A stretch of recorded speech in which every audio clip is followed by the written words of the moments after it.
Olá e bem-vindos. Hoje vamos mergulhar num texto que, à primeira vista, parece muito formal, muito distante, mas que, na verdade, é a receita da lei italiana para, bem, construir uma pessoa. Exato. A nossa fonte são os primeiros 10 artigos do Código Civil Italiano de 1942, um documento que define os alicerces da nossa identidade legal. E a ideia é seguir esta receita. Qual é o ingrediente que dá o sopro de vida legal? Certo. Quando é que nos dão as chaves para conduzir a nossa própria vida? E quais são os limites do nosso corpo? É uma metáfora perfeita essa da receita. Porque estes artigos são precisamente isso. São a gramática fundamental da nossa vida em sociedade. Exato. Não são apenas regras. São os princípios que definem quando é que entramos no jogo, com que ferramentas podemos jogar e como é que garantimos que todos nos reconhecem como jogadores. Ok. Então, vamos começar pelo princípio absoluto. Artigo 1. Capacidade jurídica. Diz que se adquire no momento do nascimento. Simples. Uhum. Mas logo a seguir, lança um quebra-cabeças. Os direitos que a lei reconhece a favor do concebido são subordinados ao evento do nascimento. Espera aí. Como é que a lei pode dar direitos a alguém que, para a própria lei, ainda não existe como pessoa jurídica? Bem, parece um paradoxo, mas é um mecanismo jurídico brilhante, na verdade. Como assim? Pensa nisto como um direito em suspenso ou uma encomenda pendente. A lei, através de outros artigos, como o 468 sobre sucessões, permite que um feto seja nomeado herdeiro num testamento. Ah, ok. Imagina um avô que quer deixar um bem ao neto que está para nascer. A lei permite que essa vontade seja registada. No entanto, O direito fica à espera. precisamente, o direito de propriedade sobre esse bem fica suspenso à espera de uma condição, o nascimento com vida. Se a criança nascer, o direito torna-se plenamente efetivo. Se, tragicamente, não nascer, é como se o direito nunca tivesse existido. Então é um marcador de lugar legal, uma reserva para garantir que uma pessoa futura não é prejudicada só por ainda não ter nascido. É engenhoso, sim. Exatamente. E do momento da criação da vida legal, o código salta para o seu fim de uma forma muito particular. Artigo 4. A comoriência. A regra diz que se várias pessoas morrem e não se sabe quem morreu primeiro, a lei assume que morreram todas ao mesmo tempo. E soa um bocado, sei lá, frio, não? Uhum. Quase como se a lei desistisse e dissesse é demasiado complicado, vamos declarar um empate. Pode parecer frio, sim, mas o objetivo não é determinar a verdade biológica a todo custo. O objetivo é alcançar a justiça para os vivos que ficam. Certo. A lei aqui reconhece a sua própria limitação, em vez de abrir a porta a batalhas judiciais macabras e intermináveis baseadas em pura especulação. Tipo, o meu pai era mais novo, de certeza que o coração dele bateu mais 10 segundos. Exatamente isso. Em vez disso, ela impõe uma solução pragmática. A grande ideia aqui é que a lei prefere uma ficção que é justa e funcional a uma verdade impossível de provar que só geraria mais conflito. E qual é o problema prático que isto resolve, na prática? Principalmente heranças. Vamos voltar ao exemplo do pai e filho que morrem num acidente. Se o filho morresse um minuto depois do pai, a herança do pai iria para o filho. E um minuto depois, a herança do filho, que agora inclui a do pai, iria para os herdeiros do filho. A sua esposa, por exemplo. Exato. Mas se fosse ao contrário, a herança do pai iria diretamente para outros herdeiros, como os irmãos dele. A regra da comoriência evita esta lotaria trágica. Ah, entendo. Ao assumir que morreram ao mesmo tempo, a herança de cada um segue o seu caminho como se o outro já não estivesse lá. É uma solução limpa para uma situação terrivelmente confusa. Entendo a lógica, mas não deixe de pensar que é uma solução um pouco desumana. A lei basicamente encolhe os ombros. Sim, há sempre debates, especialmente com os avanços da ciência forense.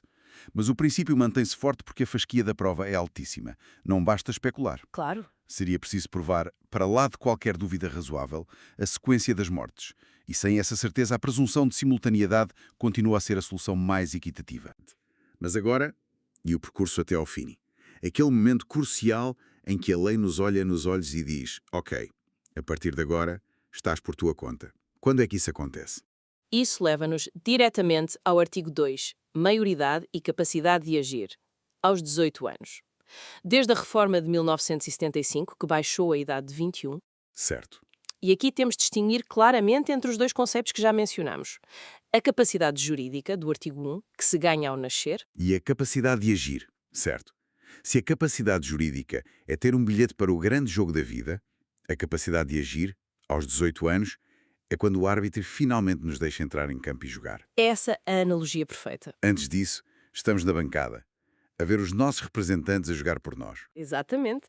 Um bebé pode ter o bilhete, pode até ser o dono do estádio, se o herdar, mas só aos 18 é que pode entrar em campo e decidir vender o estádio ou mudar a cor das bancadas.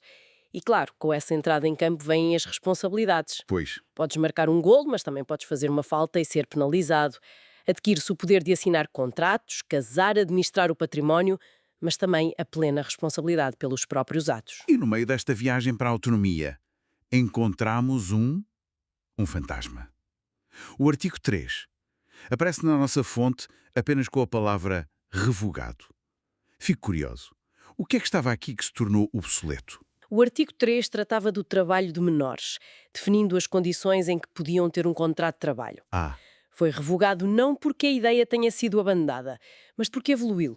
Em 1967 foi criada a legislação específica, muito mais completa e protetora sobre o trabalho de menores. isso diz algo muito interessante sobre como a lei evolui, não é? O Código Civil é como o tronco de uma árvore, robusto e central. E depois, as leis específicas são os ramos que crescem à medida que as necessidades da sociedade se tornam mais complexas. Exatamente. É uma analogia perfeita e mostra que a lei não é estática.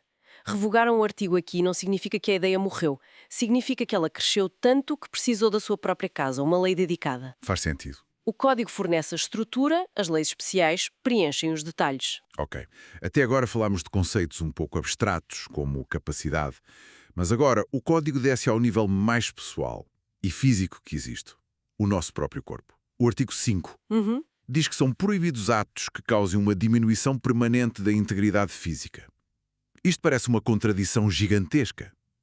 O corpo é meu, mas não posso fazer o que quero com ele. Resolve-se no equilíbrio constante e muito tenso. O artigo estabelece um princípio geral e depois lança 3 limites. O ato não pode ser contrário à lei, à ordem pública ou aos bons costumes. Aí que a sociedade entra em jogo. Exatamente. A autonomia sobre o nosso corpo não é absoluta. É negociada com os valores da comunidade. Então, espera. Um artigo de 1942, escrito por homens de fato e gravata numa Itália pré-guerra, é o que hoje impede alguém de vender um rim online, mas permite uma doação entre vivos. Sim, A mesma frase está a fazer 2 trabalhos completamente opostos. Isso é genial ou assustador? é precisamente essa a beleza e o perigo de um princípio legal bem formulado. Não dá respostas fáceis, cria o campo de batalha para o debate social e jurídico. Certo. O insight aqui é que a lei não se foca na tecnologia ou no ato médico em si, mas no valor por trás dele. A doação de um órgão é vista como um ato de solidariedade, um valor positivo. E por isso, uma lei específica veio permiti-la. Exato, criando uma exceção. A venda de um órgão, por outro lado, é vista como comercialização do corpo humano, algo contrário à dignidade e à ordem pública. E essa linha que separa o permitido do proibido está constantemente a ser redesenhada. É uma linha invisível, mas com consequências muito reais. E da integridade do corpo, passamos para a da nossa identidade pública. O artigo 10, sobre o abuso da imagem de outrem. Isto parece que foi escrito ontem a pensar no Instagram e no TikTok. Diz que se pode exigir que parem de usar a nossa imagem se isso prejudicar a nossa honra. Mas o que me surpreende mesmo é que a proteção se estende aos pais, ao cônjuge, aos filhos. Sim, Quer dizer que o meu embaraço público pode ser legalmente o sofrimento da minha família. exatamente. Isto reflete uma visão em que a reputação não é um bem puramente individual, mas algo com uma dimensão familiar, quase um património partilhado. Uau! E tem toda a razão. Este artigo ganha uma nova vida, uma importância colossal na era digital. É uma das principais ferramentas legais usadas hoje em Itália para combater o cyberbullying, a pornografia de vingança, tudo isso. Mostra como um princípio focado na dignidade humana pode ser flexível. Exato. Flexível o suficiente para se adaptar a tecnologias que os seus criadores nunca sonharam existir. Vamos a um caso prático. Se alguém pegar numa fotografia minha de férias, transformar num meme viral que me humilha, os meus pais poderiam processar com base no sofrimento que isso lhes causa? Potencialmente, sim. Teriam de provar em tribunal que tenham um interesse moral ou familiar legítimo e que o abuso da sua imagem lhes causou um dano direto. Não é automático. Não, não é automático, mas a porta está legalmente aberta.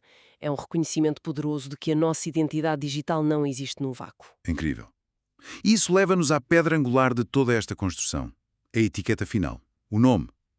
Os artigos 6, 7 e 8 parecem criar uma fortaleza à volta do nome. Sim, O artigo 6 diz que toda a gente tem direito a um nome e que, em princípio, é imutável. Os artigos seguintes dão-nos as armas para nos defendermos. Por que é que a lei é tão rígida, quase, obcecada com a estabilidade do nome? pela mesma razão que um país é obcecado com a estabilidade da sua moeda, confiança e segurança. Certo. O nome é o nosso identificador único no sistema. É o que liga uma pessoa aos seus atos, aos seus bens, às suas responsabilidades. Imagina o caos se pudéssemos mudar de nome como mudamos de roupa. Ninguém saberia quem é quem. Precisamente. Como é que se aplicaria um contrato? Como é que se manteria um registro criminal? A estabilidade do nome é a base da segurança jurídica. Faz todo o sentido. É a âncora da nossa identidade legal. Mas quando eu penso que já percebi a lógica da rigidez, o Código surpreende-me com o artigo 9, que protege o pseudónimo. Pois é. Diz que se um pseudónimo adquire a importância do nome, tem a mesma proteção. Isto é fantástico. É a lei a proteger o nosso nome de super-herói. Se eu me tornar um comentador famoso conhecido como o mestre dos códigos. Ninguém pode roubar essa identidade. Exato. Dentro dos códigos se torna tão ou mais identificador de si do que o seu nome civil. Sim, teria de trabalhar um pouco para chegar a esse nível de reconhecimento. Ok. Mas a ideia fundamental é essa. O artigo 9 é o reconhecimento legal de que a identidade que nós construímos, seja um artista, um escritor, até uma figura online, pode ter tanto ou mais valor social e económico do que a identidade que nos foi dada. A lei adapta-se à realidade. Exato. E protege o valor que foi criado. Então, no fundo, o que é que tudo isto significa? A receita está completa? Começamos com o sopro de vida legal no nascimento, recebemos as chaves para a autonomia aos 18 Exploramos as fronteiras do corpo. e, finalmente, recebemos a nossa etiqueta de identificação com a opção de criar uma para nós. O que parecia um texto jurídico seco é, na verdade, o projeto detalhado do que significa ser uma pessoa aos olhos da lei. Exatamente. Estes 10 artigos são a arquitetura invisível da nossa vida social. Eles definem quando entramos no palco, que papéis podemos desempenhar e como o nosso nome e a nossa imagem são protegidos. São as regras fundamentais. São as regras fundamentais que, mesmo quando não pensamos nelas, governam a forma como existimos no mundo como indivíduos únicos e autónomos. Uma base sólida, mas, como vimos, surpreendentemente flexível. E essa flexibilidade vai ser posta à prova. E isso deixa-nos com uma reflexão para o futuro, que nos leva de volta ao artigo 5. Como vimos, ele proíbe atos que causem uma diminuição permanente da integridade física. Certo. Num futuro que já se avizinha, com avanços em biohacking, implantes cibernéticos que melhoram as nossas capacidades, edições genéticas, como é que os tribunais vão interpretar o que constitui uma diminuição versus uma alteração ou uma melhoria? E onde é que a lei